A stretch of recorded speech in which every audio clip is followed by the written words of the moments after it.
Continuando nossos vídeos sobre prótese peniana, isso aí, implantes penianos. E dessa vez para responder uma pergunta muito importante. Por que a prótese tem que ser a última etapa do tratamento do homem com disfunção erétil? Ou seja, do homem com impotência sexual? Por que não partir logo para a prótese, já que os estudos mostram que a taxa de satisfação com os implantes penianos é maior do que 90%. Ou seja, 9 em cada 10 homens que colocam a prótese peniana ficam muito felizes e satisfeitos com o resultado. Então, por que isso não virá o grande tratamento, a primeira linha de tratamento para a disfunção erétil? Boa pergunta, não é? Então, acompanhe aqui. Lembre-se, esse canal é um canal para você tirar as suas dúvidas, para você ouvir informação qualificada, para ajudar você a tomar as suas decisões e, mais importante ainda, para ajudar você a preservar a sua saúde, inclusive a saúde sexual. Porque apesar de todos os avanços que você ouve falar por aí sobre novos medicamentos, novos tratamentos, novas tecnologias, a saúde sexual ainda depende muito de como você cuida do seu corpo e da sua cuca. Então, acompanhe a gente aqui, não deixe de se inscrever, de compartilhar esse conteúdo com alguém que você sabe que vai se beneficiar com a informação. E, obviamente, manda o seu comentário, coloca o seu não gostei ou gostei, manda a sua sugestão. Ó, esse e-mail está à sua disposição para a gente conversar de maneira um pouco mais personalizada.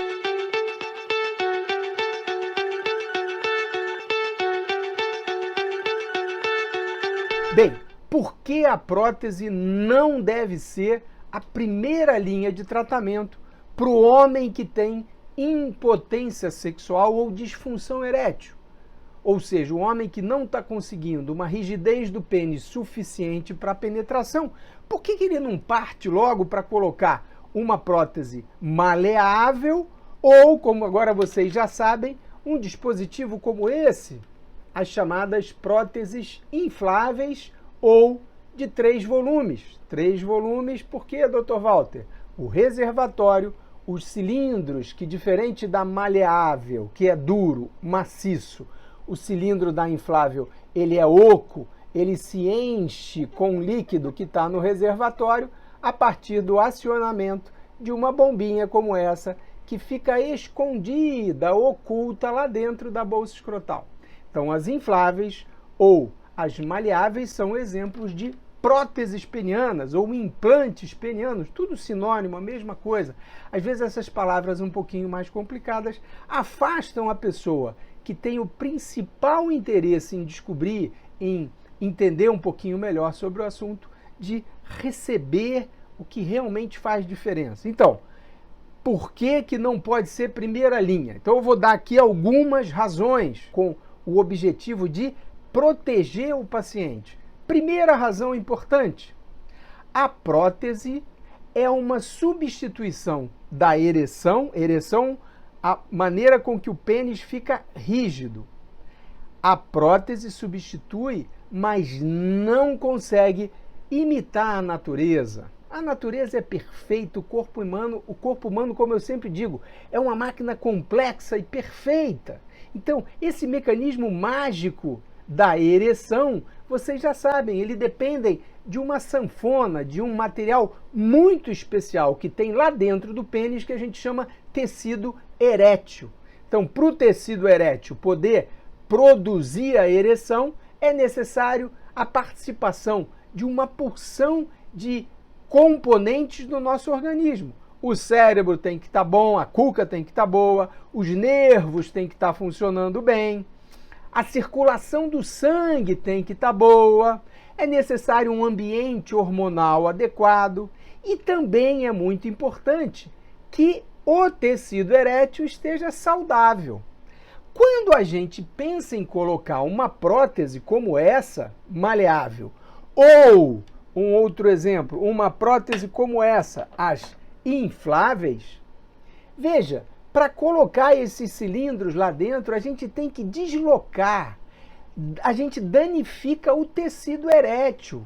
Então, aquela sanfona que estica e encolhe para o pênis ficar flácido ou duro, ela é destruída. Então, quando o homem decide colocar a prótese, ele tem que entender essa decisão como definitiva. Mas como assim, Dr. Walter, definitiva? Exato. Se ele não se adaptar à prótese, ele não pode simplesmente tirar a prótese e fazer um outro tratamento mais simples. Percebe? A prótese é o fim da linha. É para aquele homem que realmente tentou os métodos mais simples e não ficou satisfeito, não se adaptou ou por alguma razão tem uma contraindicação para poder fazer um tratamento mais simples. Mas, doutor Walter, então quais são esses tratamentos mais simples que o senhor está falando aí, que prótese é a última linha? Bem, o tratamento mais simples é como se a gente fosse subir uma escadinha. Então é um tratamento escalonado, do mais simples para o mais complexo. Então, primeiro degrau da escadinha, identificar e remover todos os fatores de risco. O que são fatores de risco? São coisas que a gente sabe que causam a disfunção erétil, que causam a impotência. Então, fator de risco conhecido: diabetes, açúcar alto, obesidade, sedentarismo, tabagismo, hipertensão arterial sem controle.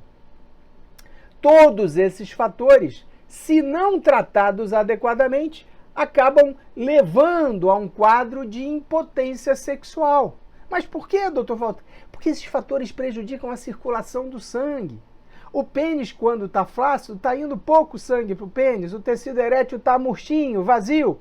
Quando o homem se excita e quer ter uma atividade sexual, aumenta o fluxo de sangue de maneira exuberante para o pênis, e aí o tecido erétil se expande e o pênis fica rígido. Se esses fatores de risco não são identificados e modificados, a pessoa pode ter impotência. Então, coisas lógicas, né? Se tem uma pessoa impotente na minha frente e eu estou percebendo que ele não cuida bem da saúde, está acima do peso, está hipertenso e não sabe, está com a glicose alta, está sedentário, dorme mal, vive estressado, a coisa mais óbvia, vamos tratar esses fatores para melhorar a chance da ereção voltar ao normal. Mas aí tem um probleminha. Qual é o probleminha, doutor Walter? Hoje em dia, todo mundo quer tudo muito rápido, quer soluções instantâneas, imediatas. Às vezes a pessoa passou 50 anos da vida sem se cuidar, começou a ficar impotente, quer ficar bom no dia seguinte. Opa, difícil, né?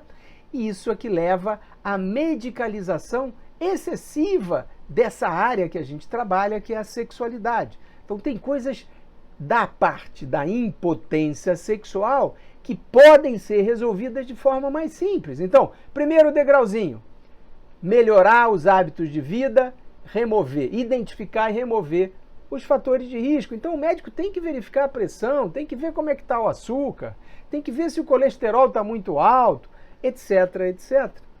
Tentar estimular o homem a mudar o dia a dia para ver se com isso ele vai recuperando a confiança e a capacidade do pênis ficar duro. E, doutor Walter, já fiz tudo isso, comigo não funcionou. Ok, a gente tem como acrescentar nesse primeiro degrau os medicamentos via oral, conhecidos por todo mundo, Viagra, Cialis, Sildenafila e Tadalafila, desde que sejam usados corretamente. Tem que tomar o remédio de boa qualidade e do jeito certo, para ver se ele funciona ou não.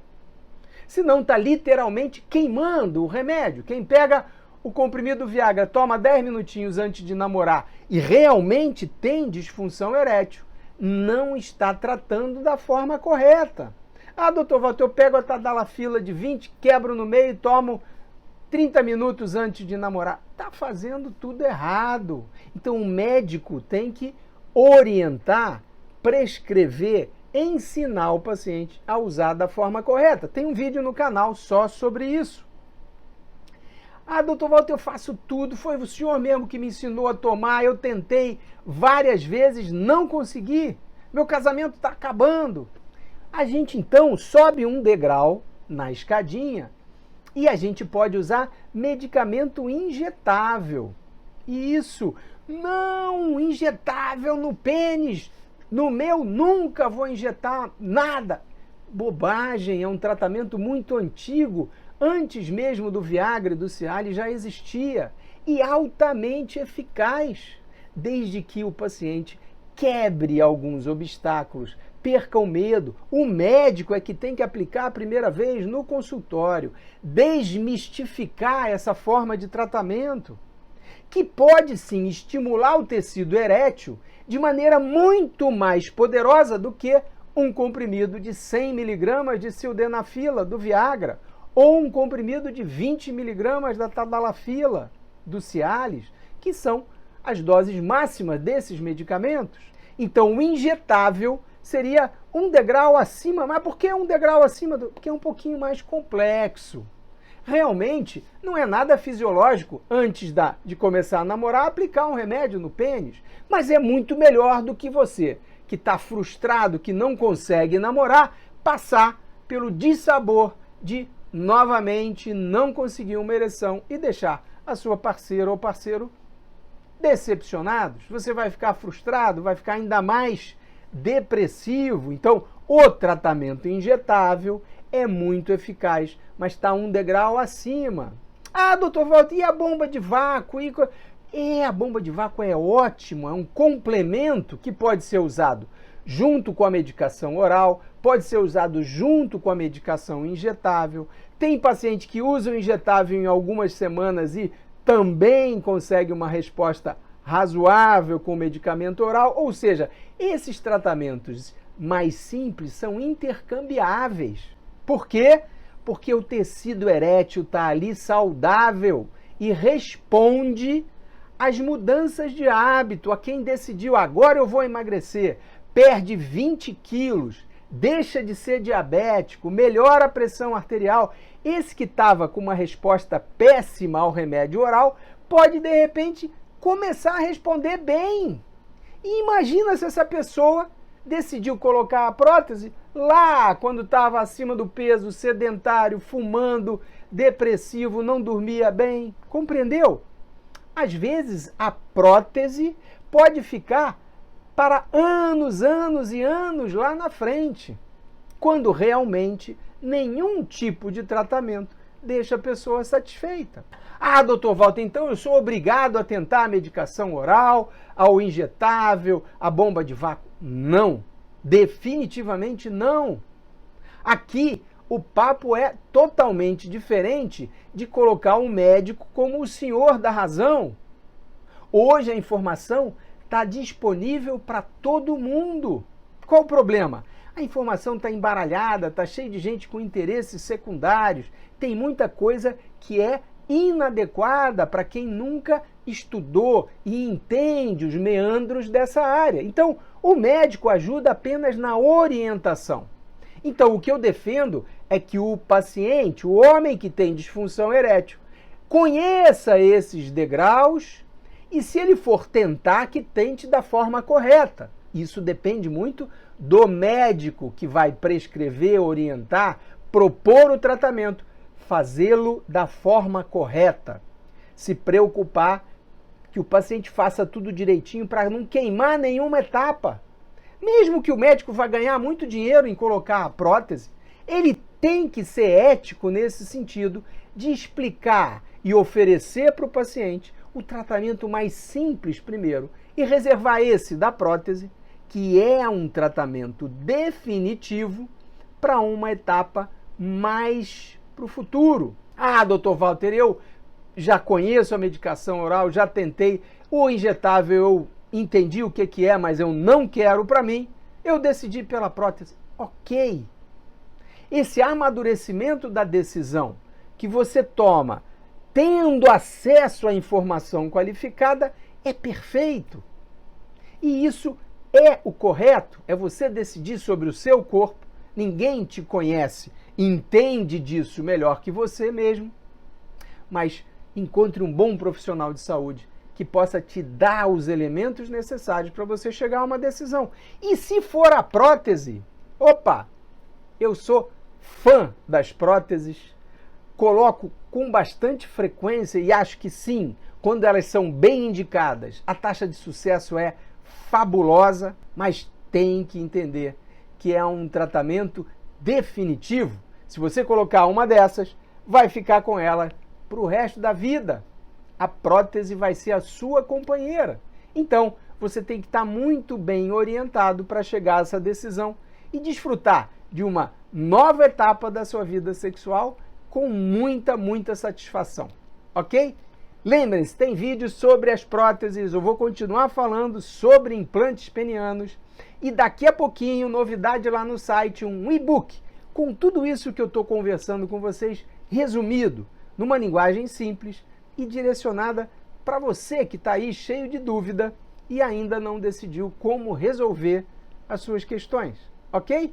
Então, não deixe de compartilhar o nosso vídeo, de fazer um comentário, não custa nada. Sigilo total para quem quiser usar o e-mail para tirar uma dúvida específica ou para sugerir um assunto. Tem alguma dúvida sobre prótese? Aproveita, a gente está falando sobre isso. Nessa semana ainda vamos divulgar um outro vídeo sobre prótese peniana. E aí vamos falar um pouquinho sobre os implantes maleáveis. Esses aqui, ó, vou falar para vocês alguns segredinhos sobre os implantes maleáveis. Esse aqui é um exemplo de uma haste de uma prótese. Elas são sempre duplas, né? São duas hastes, porque são dois corpos cavernosos. E a gente tem bastante coisa interessante para dividir com vocês.